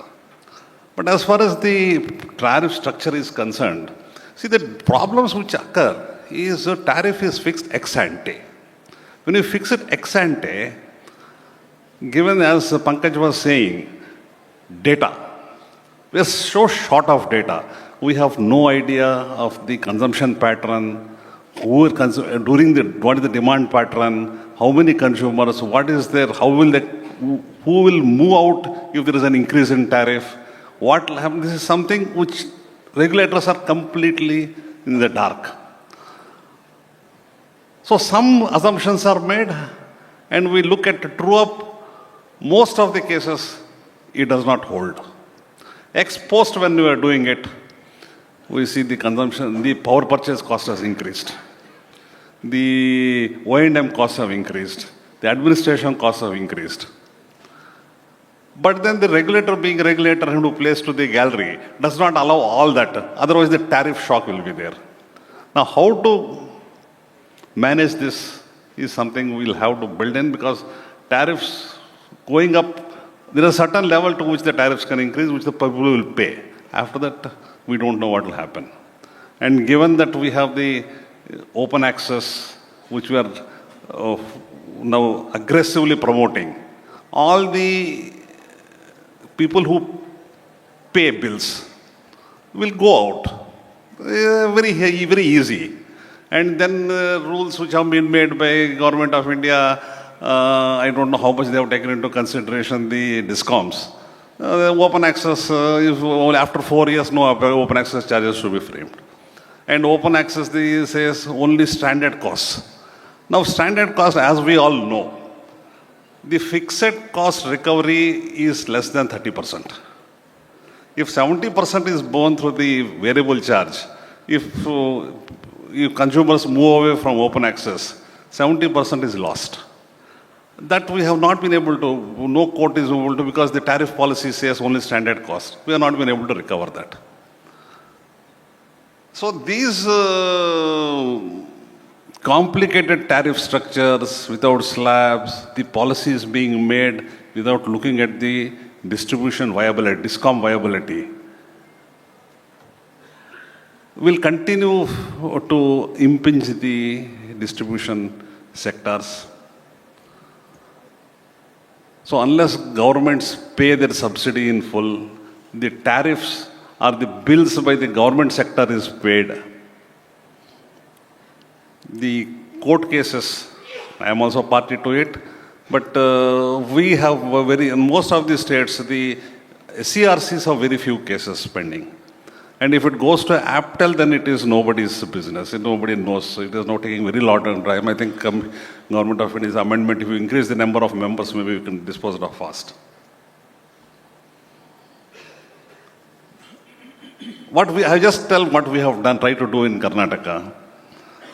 Government, thanks to government's populism, they have said 200 units electricity free. So we took it as a blessing and removed slabs. Everybody pays the same rate, so it is not only for domestic, for all categories we have removed slabs. For domestic now, 5 rupees 80 paisa per unit, whether he consumes 1 unit or 1,000 units, we have removed slabs. This, I think many states are giving free power. I think one should take that advantage and remove the subsidy. And then we have said agricultural subsidy. There will be no agriculture. Agriculture will not be cross-subsidized by any other sector. Government has to pay full subsidy if it wants to subsidy. I mean, by mistake we did or somehow we didn't realize. The tariff for, say, commercial is lower than domestic. The tariff for industry is 6 rupees per unit. For domestic is 5 rupees 80 paisa. It's except 4 sectors. In the year, multi-year sector, we have made the multi-year tariff. At the end of 27-28, only street lights, drinking water supply would be cross-subsidized. No other sector will have cross-subsidy. The cross-subsidy, maximum cross-subsidy is about 2%. This is about cross-subsidization. Who will cross-subsidy will be 2%. So we said no cross-subsidies. We have to see how it will pan out. So now industries, as a matter of fact, one generator has gone to APTEL, saying that the industrial tariff should not be reduced. There is a case pending saying that industrial tariff should be increased. They have gone against the tariff order for reducing. The generator has said, no, thank you. It has to be increased. The case has been admitted in APTEL. I do not know how to handle it. So if the regulators can reduce this cross-subsidization by 20% also is, I would not say so, it should not remain. If there is any sector which requires cross-subsidy, it has to be paid by government. No other, it cannot be socialized to other sectors. How to handle employees? Pravir will be a better person to tell us. Because given the structure of the public sector, with the officers may change, officers may come, ushers also work, but the lower level staff, men may come and men may go, but they continue forever. Like the stream flowing, they will continue. It's a challenge because they are not bothered, they get their salaries. As long as they are getting salaries, they are really not bothered about what is happening with the sector, how it is happening, whether consumer is getting his supply or not. There are no penalties. So that's a great challenge which regulators cannot do much. Governments, I don't think governments would like to do because they are a very strong body. I will leave with these thoughts. There are no solutions, but I leave it with these thoughts. Thank you. Thanks a lot, sir. And you have given some solutions, like remove slabs and you said remove cross subsidy. I think it's a very good. Maybe it's a time to maybe revisit the tariff policy which was done maybe 2006 and we did some amendments. A lot of things have changed. So thanks a lot for this. I now invite our friend Shrikant. He brings both. He is a senior civil servant, but he has a PhD in economics. So he's a wonderful person and very, very, say, mild personality, but very strong thoughts. So Shrikant, the floor is yours. I request you to address two things if you can. First is this cost of RE integration. Can we do something because this is coming a central thing? And second, what is the role of TBCB can play at a state level because transmission costs are an important cost for. So floor is yours, Shrikant. Yeah. So if you want, you can speak from here. You can take my. Hello. Thank you, sir. So the cost of RE, as all of us are aware, it's not the pure price that we see at the plant gate. We have seen that the RE costs have fallen to 2 rupees, particularly solar cost to 2.50 rupees per unit, which is less than the coal price. And this is at the plant gate. But if we look at the variability costs, there are additional costs to this, and they're quite significant. This is because we all know that RE is not available when the demand peaks. And managing this demand is the toughest part of running the power system. All the SLDCs are aware of this. They spend a lot of time and effort in managing these peaks. So there are two ways when we absorb RE, where this balancing is done by flexing the thermal plants or by bringing in the hydro power, or if you have more of this RE, then there is additional cost of flexing the transmission grid as well, where a lot of these devices are added to keep the current flowing, the voltage and the current stable. So the variable cost is addressing the variability comes with a lot of cost. But the good news is that this cost can be minimized by smart planning. And the traditional way of managing the peaks has been to set up additional thermal plants. Whenever the distribution, the SLDC looks at a peak, in the next few years, they will immediately requisition for 1,000 megawatt or a 600 megawatt thermal plant. Alternatively, if the plant is not coming up, they would go to the market and purchase from the power markets, power exchanges at a very high price. Fortunately, the RE has opened up a new opportunity for approaching this problem in a much cheaper manner. And there is a few tools available where the RE has to be looked at or has to be operated with. One is the storage, then localization, flexing, and forecasting. From the supply side, these four tools are extremely useful in reducing the cost of the overall cost of RE. And from the demand side, we have the demand response. So if we look at the falling prices of the battery storage for short-term needs and also the PSP over the long run, the storage is a very cost-effective tool that we can deploy.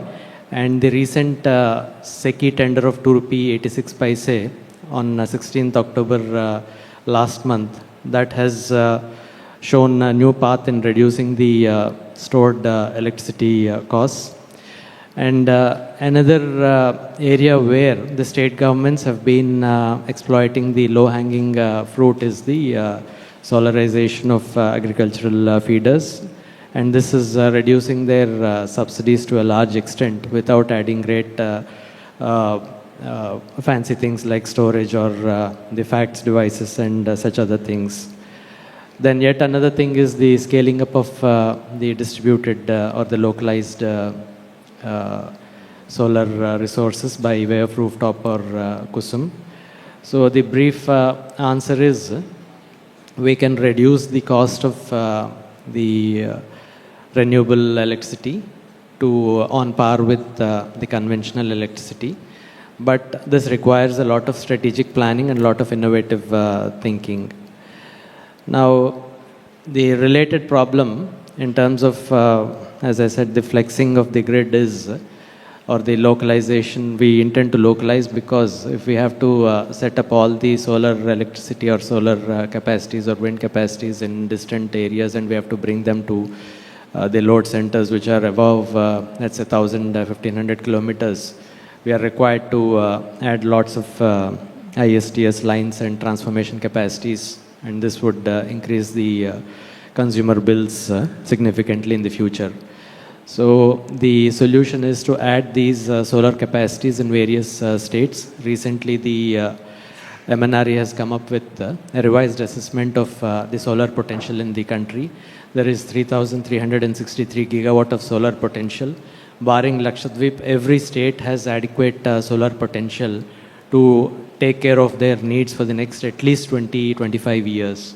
But if this capacity has to be set up within the state, they require intrastate grids, and these grids will have to be expanded because even within the state, these resources are located away from the demand centers.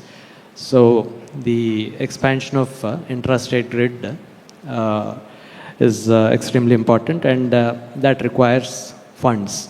And we all know that most of the states have a cash crunch, and this is where the TBCB comes in.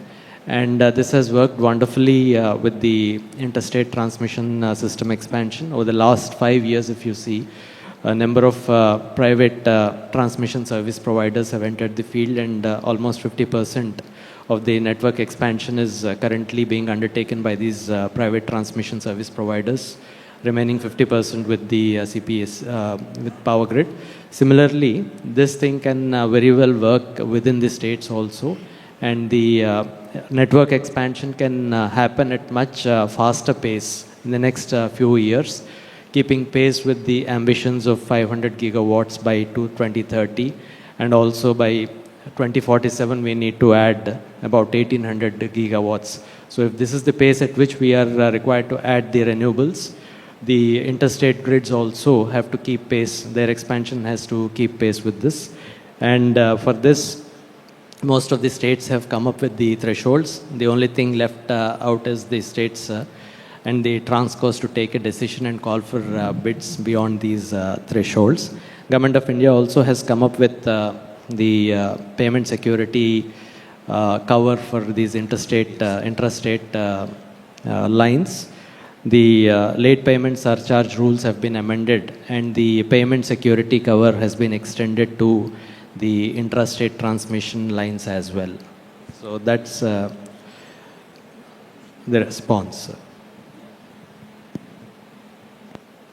Yeah, Shrikant, thank you very much for bringing out in so lucid, simple manner.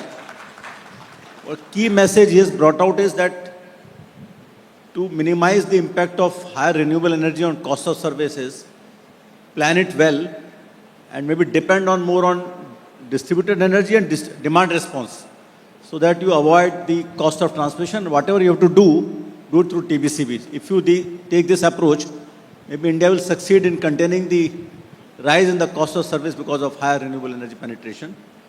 Thanks a lot. I now turn to Shri D. Radhakrishna. And he's a person who's put in 42 years in power sector, from MPSCB, then Adani, and then Regulatory Commission.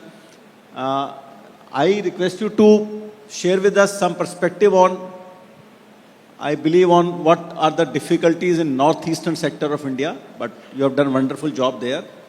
And you also visited recently Kerala. So within government sector, how Kerala is able to succeed losses, some learnings. So floor is yours now. Thanks.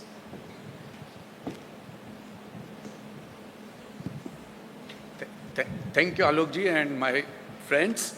It was a great pleasure to be over here, and I wanted what the regulator can do it in the electricity, that is humanizing. I wanted two words, humanizing effect, and the other thing is happy tariff.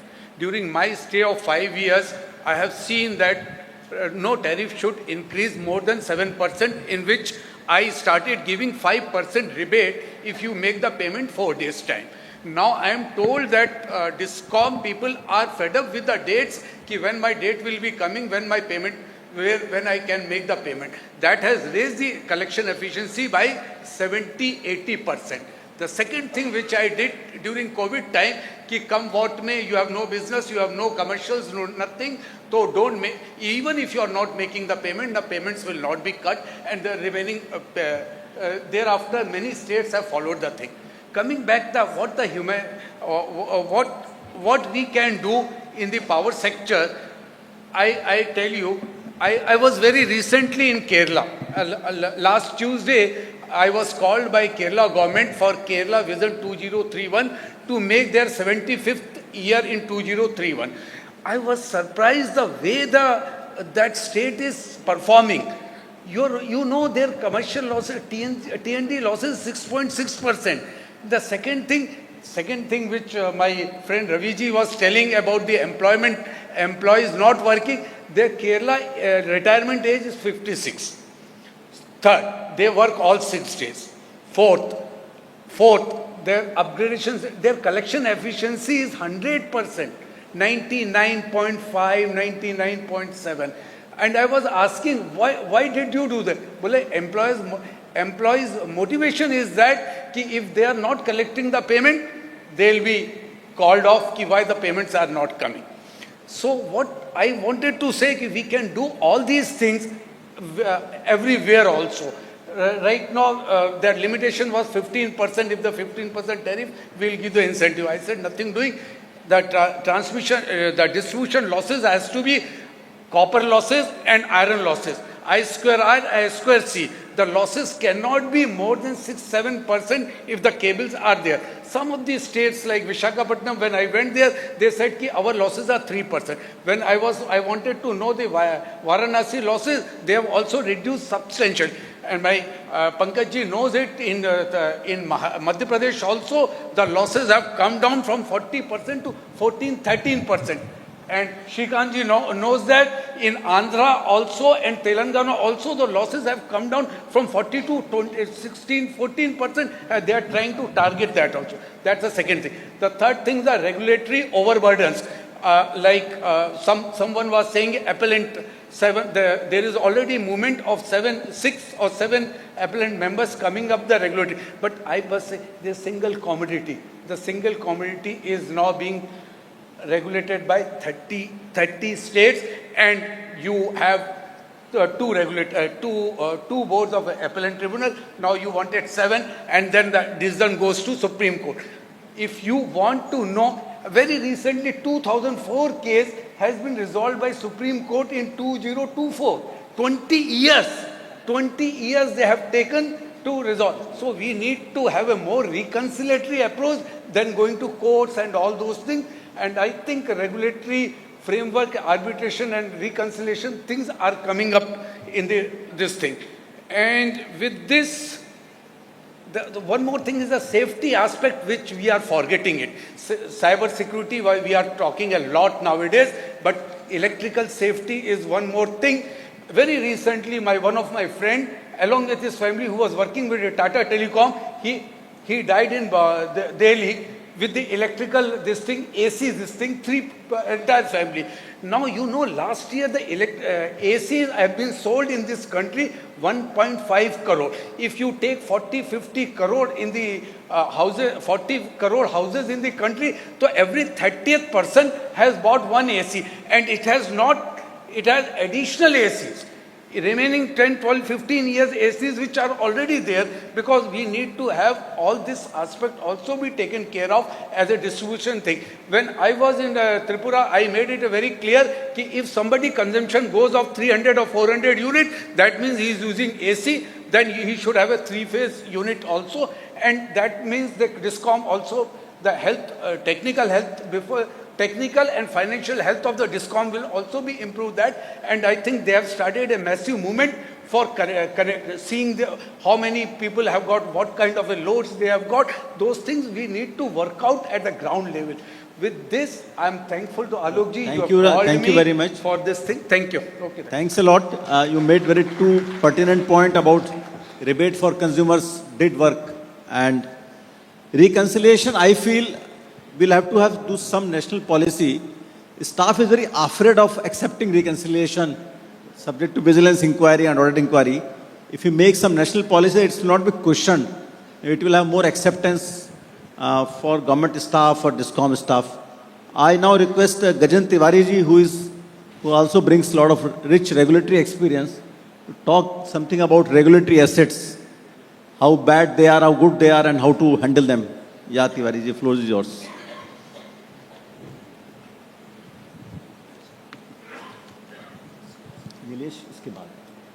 Regulatory asset, from its own terminology, it appears that it's really asset. But in fact, while determining the tariff by any state regulatory commission, when a distribution licensee comes with a petition, tariff petition, after exercising prudence check on its expenditure and making a revenue model to bridge that gap, the tariffs, after considering the cross-subsidy levels, they are made by the commissions. But while doing that, you see, assets are formed definitely considering that to what level of tariff we have to go. What percentage, whether 3%, 1.5%, 6%, 8%, whatever it is. But ultimately, it is that ceiling which decides that you have to go with a regulatory asset. Why? Because if you have to go up to 3% tariff hike or so you have to cut down that gap which you have to bridge by way of increased tariff hike to make it as a regulatory asset. In fact, pre-regulatory era, there was no concept of assets. The tariffs were announced by the boards, and it was like anything. I don't think the assets might have been come in the books of accounts of the DISCOMs. Now, after regulatory era, having performance-based tariff and benchmarking by way of regulations, terms and conditions of tariff regulations, when these things are put while determining tariff, so I think it was the year 2004-05 when first time the regulatory assets had been created in case of Delhi. And that those assets were in the tune of 696 crores, which have heightened to 27,000 crores in 2024. So now the question is how these assets had been allowed to come up, that too in a year-to-year basis. In fact, it is the first year, whenever there is a gap, assets should be, commissions should refrain from making any asset. Because once it is created, it is difficult to cut down, and basically the assets which are regulatory assets for the first time, it is an asset to consumers which becomes a liability if it is not liquidated within time, liability to the consumers which were consumers at the time of creating the assets, and even for those which were not the consumers of the at the time of creating the assets. So it is also not good for making assets which should be passed on to the consumers, which basically was not the part of making such regulatory assets. So basically it's a unrecovered revenue gap while determining the tariff. Now I will go through the reasons, basic reasons, then the small legal framework and the Honorable Supreme Court's order for liquidation of tariff. for liquidation of assets.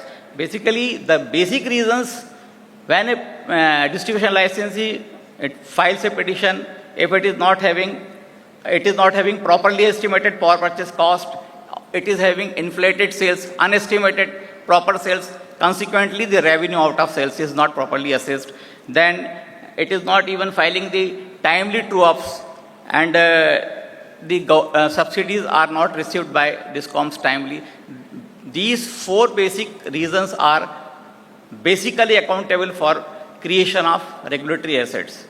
These things, if properly with due diligence, have been addressed at the time of examination of the tariff petitions, it can really reduce the creation of regulatory assets. Now, if we see the framework of regulatory assets, tariff policy 2006 and subsequently with 2016 very carefully and explicitly said that regulatory assets should be allowed only under the conditions of natural calamity or force majeures. And it should not be done, and if it is done, then it should be liquidated within a timely manner. It also says that the assets should not be if there is a condition of creation of a regulatory asset by the Commission, it should not be more than 3%.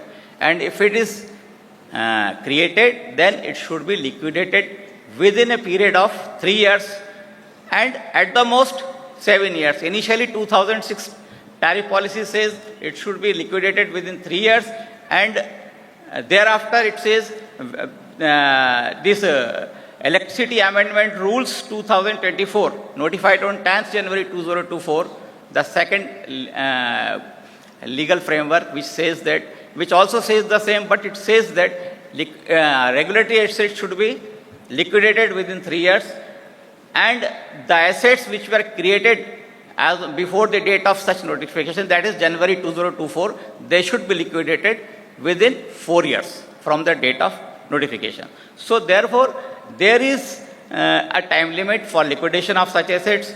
Basically, the 4 conditions which were formulated under Electricity Amendment Rules 2024. Number 1 was that regulated assets should not be more than 3% of the ARR. Second was revenue gap shall be liquidated within 3 years. And thirdly, existing regulatory assets shall be liquidated within 7 years. Existing means the assets which were created prior to notification of Amendment Act. Now, as everybody knows, Honorable Supreme Court has taken this aspect of regulated assets by way of a petition filed by the distribution licenses of Delhi, and it has taken severe observations. It has said that creation of regulatory asset is a measure that the Commission adopts for good governance of the tariff. It is also a recognition of revenue recoverable by distribution companies, and as such, it is an enforceable right, though only through tariff determination for later years. It has specifically mentioned that these measures give rise to correlative obligations of the regulatory commissions to manage it efficiently and to allow easy liquidation.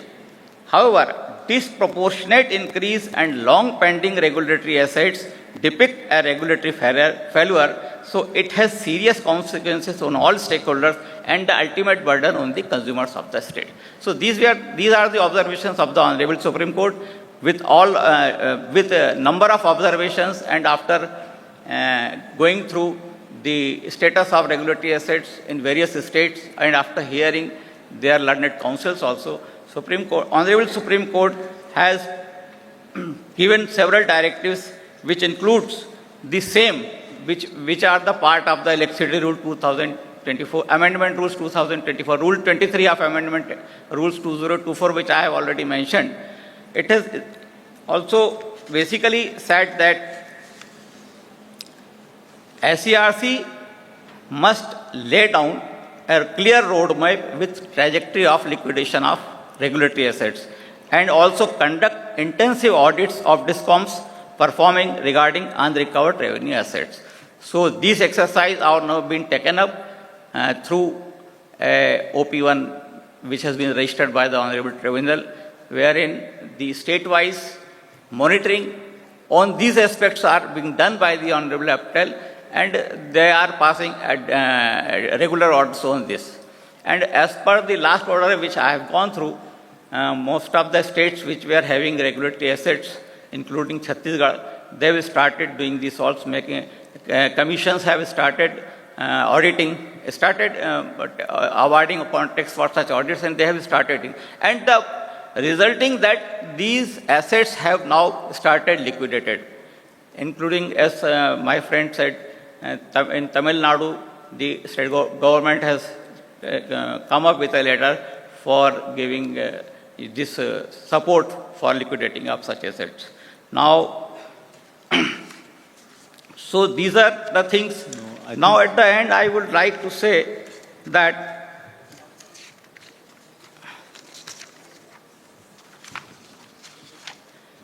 the convergence of statutory provisions, regulatory jurisprudence, and judicial oversight now provides a clear and enforceable architecture for managing regulatory assets.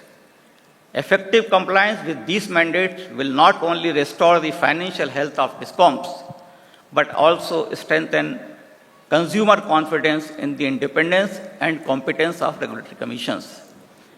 Further, the emphasis must be on predictive regulation, anticipating financial stress before it accumulates, and on embedding performance-based accountability within the sector governance framework. This transition from reactive cost recovery to proactive fiscal discipline will be instrumental in achieving the dual objectives of sustainable electricity pricing and long-term sector resilience. So these were what I could share about the regulatory assets. Thank you. Thank you, Tiwari ji. Thank you very much. So regulatory assets are like a drug. Don't take it. Better. Otherwise. So I now call Shri Nilesh Kaneji, who is a real professional from transmission distribution for 30 years. So time is limited, but we are eager to hear you. How are you optimizing these costs for your DISCOM? Maybe what technology you are employing in planning and all. Please, floor is yours, Nilesh.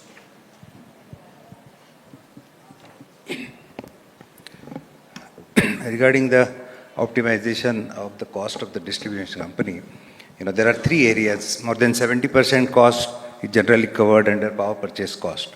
And to optimize power purchase cost, we should have the proper planning, best use of short-term, mid-term, and long-term PPAs, as well as the AIML-based logics for the forecasting. Earlier speaker have also spoken about the forecasting. So better the forecasting, distribution utility is in a position to optimize the power purchase cost. So AML-based logics even have own forecasting models, own forecasting sensors-based model. This is something we'll definitely use. Mean absolute error in the forecasting generally been seen across the India is 4-5%. If we could reduce that below 1%, we'll be in a position to optimize the power purchase cost. Second, more important cost of the distribution utility is repair maintenance and the customer services, which includes the O&M cost. If you really want to reduce the O&M cost, the cost on manpower, that is means you should manage your distribution utility in minimum manpower. And obviously when you want to manage the utility in minimum manpower, you should have an automation.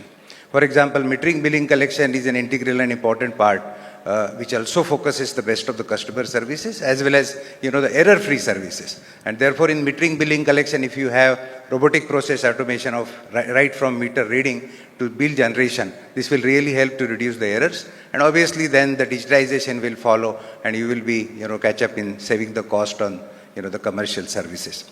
Operations and maintenance cost, obviously you should adopt the best of the technologies, right from the automation up to the LT level, from HT level, best of the SCADA, monitoring all your units, have the predictive maintenance, use the best of the sensors, and also do the appropriate and the proactive network planning. The network planning should be done in such a way that there should not be an excessive capex. As well, all the assets should be appropriately loaded and giving the best of the redundancy to the customer services. I would say the technology, the collaboration will also help, because earlier I mentioned power purchase cost. If you have better collaboration across the states, again you will be end up in saving a lot of money on your power purchase cost. So I would say, the technology, innovation, and the scalability will definitely help on O&M cost, and better managing your power purchase portfolio will save on your power purchase cost. Use of the technology like robot and drones will definitely add value to optimize the power purchase cost. These are the few things we have already done. And lastly, I would say, whenever you are doing all these things, you generally ally with your regulator and complement, get the best of the policies. As earlier, one of the, the speaker has mentioned, the demand, the flexibility program. So the MERC has given us, the regulation and allow, the behavioral-based demand response program, in which a lot of customers have participated and saved a lot of money on that. Secondly, I would say, the time of use. A lot of solar is there during the daytime. So the time of use program which has been given by the Commission here in Maharashtra, which also includes, the residential customers to make more consumption during the daytime or during the solar hours. And this has also really made our, the load curve flat and save a lot of money on the power purchase cost. Thank you. Nilesh, thanks a lot for a very brief but very solid point. Now I request Abhishek Ranjan. Abhishek, to be in a nutshell, you have been in all NHPC and you have been, say, in IIT Delhi and all consultancy, I think. So can you tell us something about, say, like Delhi has done 250 megawatt of rooftop? 300 plus. 300 plus now. megawatt, and you are going forward. But there is a point that urban discoms have some difficulty in distributed energy. So please share your experience going forward, how are you managing and what is the impact on your revenue discoms, Abhishek? Yeah, thank you, sir. And hope I'm audible. Yeah, you are audible. Please Fine. go ahead. See, rooftop solar, or for that matter, any generation which is embedded within the demand, that is distribution, is having loads of benefits for a distribution utility. Can't hear? So I'm there. No, I think it was, you can take mic.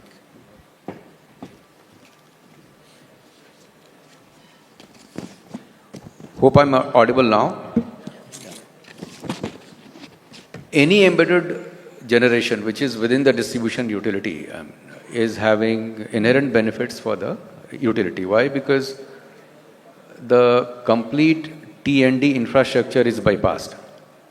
So one obvious example and benefit is that the technical losses in the T&D portion, including ISTS, STU, and even the distribution, right from 66, 33, 11, and 400 volts, it is eliminated. So with this hunch in the mind, we started doing a value of grid-connected rooftop solar framework study in 2019. And to find out what are the segments in which the rooftop solar or embedded generation, if it is introduced, so it is going to result in end benefit for the DISCOM. So we selected distribution transformers, primarily residential, and then commercial residential, industrial, and then naturally, I mean, as we all know, that the residential customers cross-subsidized by C&I customers. So the losses on C&I customers getting solarized are more in terms of revenue compared to the residential. But net what we found is that if we solarized and focused more on residential sector, that is going to result in net gain for the distribution utility, and hence we have already focused on solarizing more and more residential segment of the rooftop solar. But urban discoms, as you said, sir, correctly, the challenges of roofs, and therefore two models which were virtual net metering and group net metering was also introduced in Delhi by Honorable Regulator in Delhi. So as we speak, we are going full-forged ahead. But second thing what we also did was hosting capacity of the distribution grid of renewable electricity, which is distributed solar, was also conducted in 2017-2018. Now, these framework study actually help us analyze, where in which portion of the DT, which section we can solarize without causing some grid integration problems, like for example, over voltage problem or volt wire or volt watt problems. In fact, very interesting point which came out of the study was, if you have solar plus distributed storage at the site itself, connected with the grid connected, that means it's not going to pose any threat, and in fact it is going beyond. I mean, The study showed in Delhi that up to 75% of the rated capacity of the DT equivalent solar can be put without, upgrading the infrastructure. But and that was why. Why? Because in the solar peak time generation, that is 12 to 1, the generation exceeds the demand and hence exported to the grid, leading to local instability and voltage issue. If batteries are introduced, not only that surplus power is absorbed, the voltage stability and over voltage things are controlled and gone. In the evening, that same battery can be utilized to augment or defect the peak load, wherein the utility is scheduling costly power or even in the non-solar hours in the evening or even purchasing high costly power from the grid.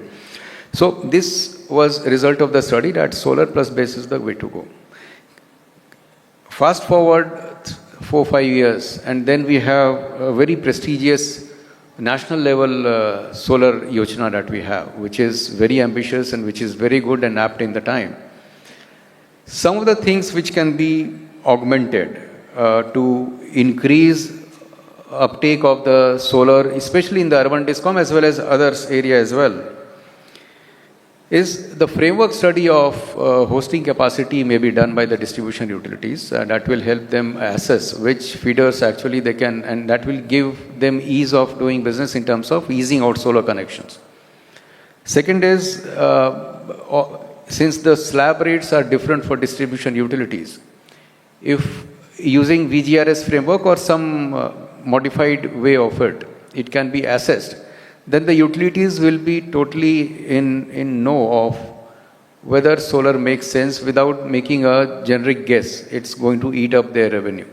Because anything which is distributed, in fact, there could be models. The MNRE has come out with the EULA model, where utility-led aggregated solar model, where if some modifications are done, combining MNRE subsidy and the state subsidy, for example, in Delhi also, the state government is giving CAPEX subsidy as well as combining with the generation-based incentive. So combining these together, this can be utilized very well to, reduce not only the cross-subsidy burden, but also the subsidy burden of the Delhi state government. So this is a way, and then if we club, there are studies, we are trying to do some studies where solar plus distributed BESS, if combined with, whether it makes economic sense for the distribution utilities in the ARR, and for a greater good, if it can help not only in terms of the losses and avoiding costly power purchase and thereby reducing the overall purchase, whether it can make sense, solar plus BESS together. Now, one thing is in the resource adequacy study, slowly we are moving in that direction. For example, DRE, RCO is already there. But in the resource adequacy, whether integrated resource planning can be introduced, where not only the supply side, but also the network side, distributed network, STU, intrastate network, and also that the MOP has already clarified that the battery storage is also a network asset, for example. There are multiple clarifications. So whether the small scale storage, including solar plus distributed BESS, can also be treated as a resource, network resource, and can be included in the resource adequacy planning under the DISCOM ARR, etc. So this will help tame the demand at the lowest level, and therefore when you are relieving the load at the bottom of the voltage pyramid, then the entire upstream planning, like in the morning I was hearing that the transmission charges are at 20-22% and growing at the CAGR of 10+% per annum.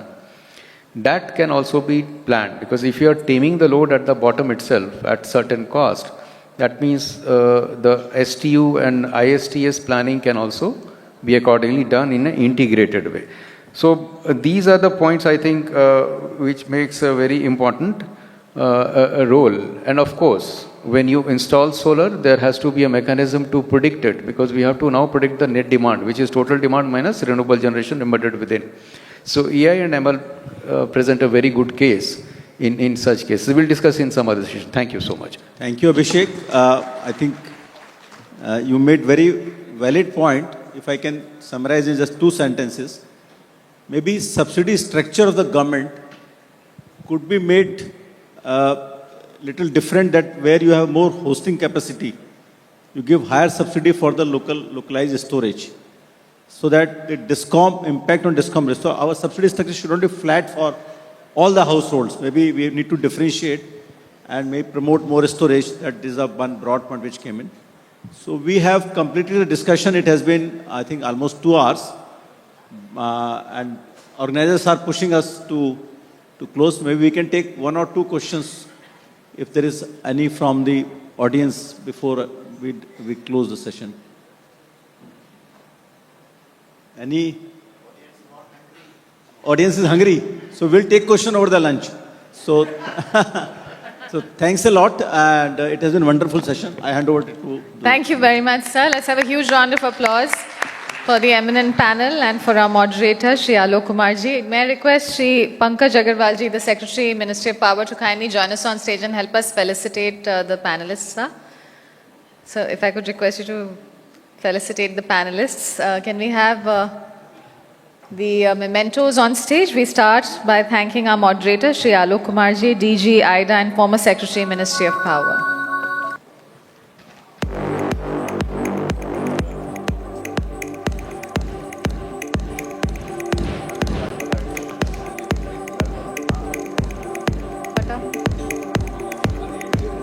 Let's have a huge round of applause, ladies and gentlemen. Thank you very much, sir, for sharing that very pertinent conversation.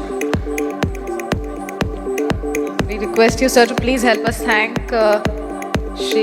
Ashish Kumar Goyal, Chairman UPPCL and General Secretary IDA.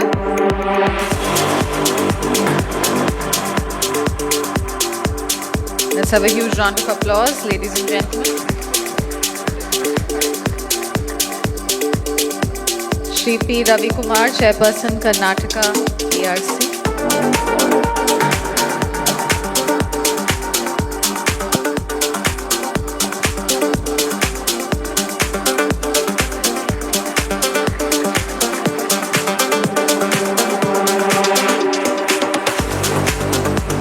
Ladies and gentlemen, we can do better on that applause. I know we're all hungry, but thank you. Let's have maybe thank Dr. Srikant Nagulapalli, DG, Power Foundation of India, and Additional Secretary, Ministry of Power.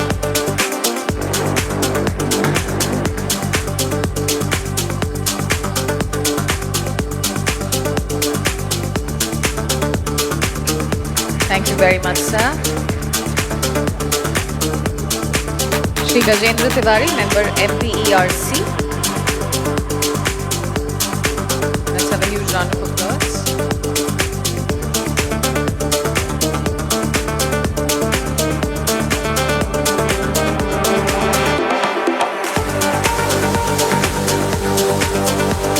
Shri Nilesh Kane, Chief Transmission and Mumbai Distribution, Tata Power Company.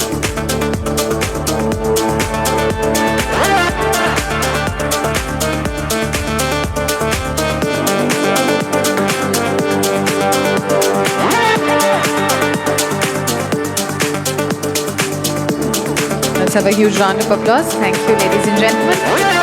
Shri Abhishek Ranjan, CEO BRPL.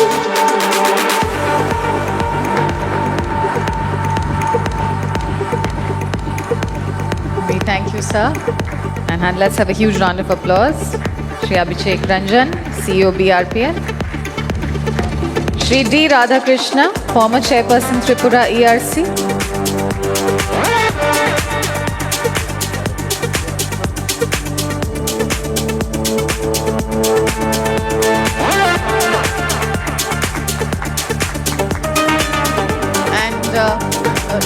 We also have Shri Himanshu Chawla. Shri Himanshu Chawla, Head Regulatory Power Foundation of India. He was one of the presenters. May I request you, sir, to please accept the small token? Yes, after that. Of course, sir.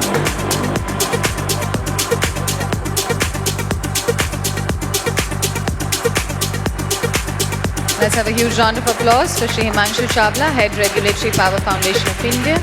And with that, may I request Mr. Reji Pillai, President, India Smart Grid Forum, to kindly help us thank the chair for this session, Shri Pankaj Agarwal, Secretary, Ministry of Power, please. And now we invite the esteemed dignitaries to kindly step ahead of the dais and give us a group photograph, please.